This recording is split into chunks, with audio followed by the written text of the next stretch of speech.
I'm Mr. MegaManFan. This is the PC Engine Files, and today's game is called Zipang, and it may be one of the most blatant ripoffs of anything I've ever seen in my life. This game was published in 1990 by Pack-In Video, but very quickly as I start playing it, it will look like something from 1986 that you probably know well if you're a hardcore retro gamer. Possibly even if you're a casual gamer. It won't look like it until I start playing, but once I do, you will see that this is nothing more than Solomon's Key. You're playing a samurai instead of a wizard, but they both do exactly the same thing. One uses a magic wand, the other uses a sword, but they both create and destroy blocks with it. Now, does that seem nonsensical to anybody other than me? A magic wand could create or destroy a block. I totally get that concept out of thin air and back into the thin air from whence it came, because magic. However, a sword, sure, it would destroy a block, but how does a sword create one? But you're not supposed to think about this logically. You're probably not even supposed to know that this is a ripoff of Solomon's Key. But every review I've seen of it says basically the same thing. Check out Video Game Den. Here's what they had to say. Zipang is an action/puzzle game published by Pack-In Video, based on Tecmo's popular arcade game released in 1986. Based on? I'd call it ripped off. I'll go further though. Here's what else they had to say. The player takes control of a small samurai, and the goal of the game is to find a magic key hidden in each single screen room and to unlock the level's exit. Does any of this sound familiar to a Solomon's Key fan? I think it would. Each room is filled with all kinds of traps and monsters. However, the little samurai comes equipped with a magic sword. Oh, that's the excuse. The sword is magic, just like the magic wand. It is not used to slice and dice enemies, but to create and destroy blocks. This happens to be rather useful, especially to create rudimentary sets of stairs and reach other parts of the room. The player can also destroy blocks when a monster stands on it and kill the nasty in the process. Again, just like Solomon's Key. My stars. I was just absolutely gobsmacked at how blatant this was. If I was Tecmo, I would have sued Pack-In Video for every last dime they made off of this game, because you could not possibly come closer to wholly ripping off somebody's intellectual property than this. It's just a reskin. It's not even trying to pretend it's anything other than what it's ripping off. Is this Pack-In Video's reputation for PC Engine games in general?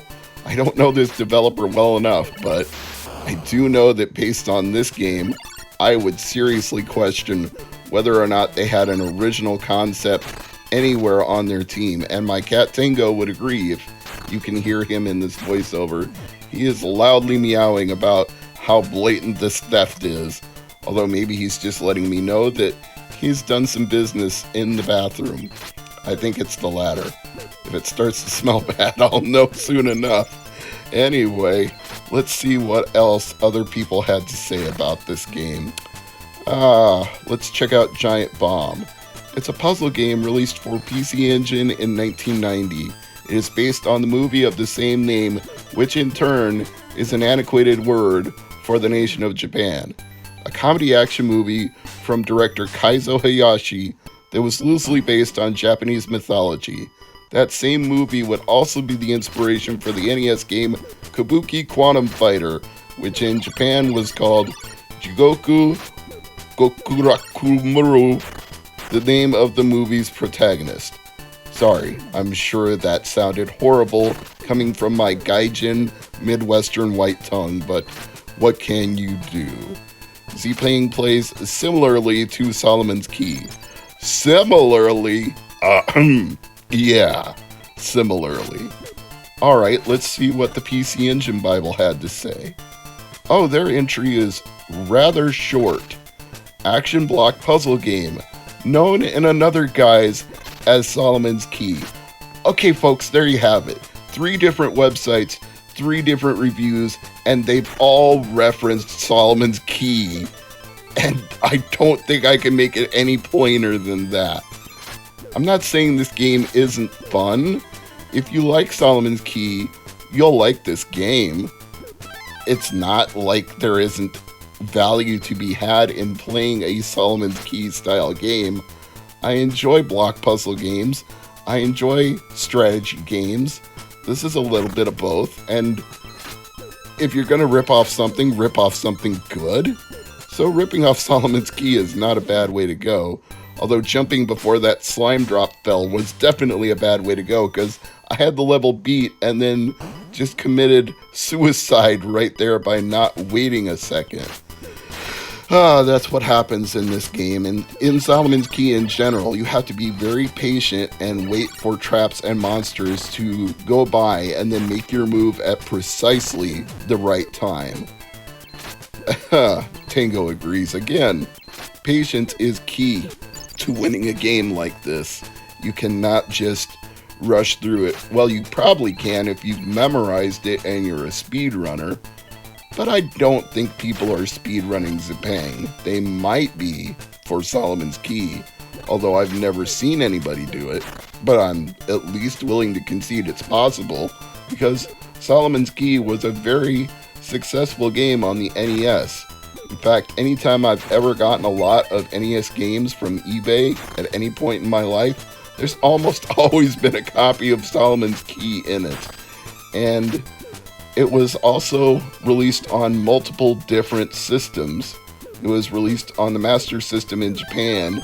It was released for Game Boy under the name Solomon's Club. And the Wikipedia entry for it even notes that Pack-In Video, quote, converted the game. That implies that they had a license for it. I don't know that for a fact, but we could generously assume that they did, because otherwise, like I said before, Tecmo would have sued their pants off. And as far as whether or not this is a game you should buy, well, it goes for anywhere from 45 loose to 100 complete, so my opinion, no. But I'm Mr. MegaManFan, and as always, thanks for watching.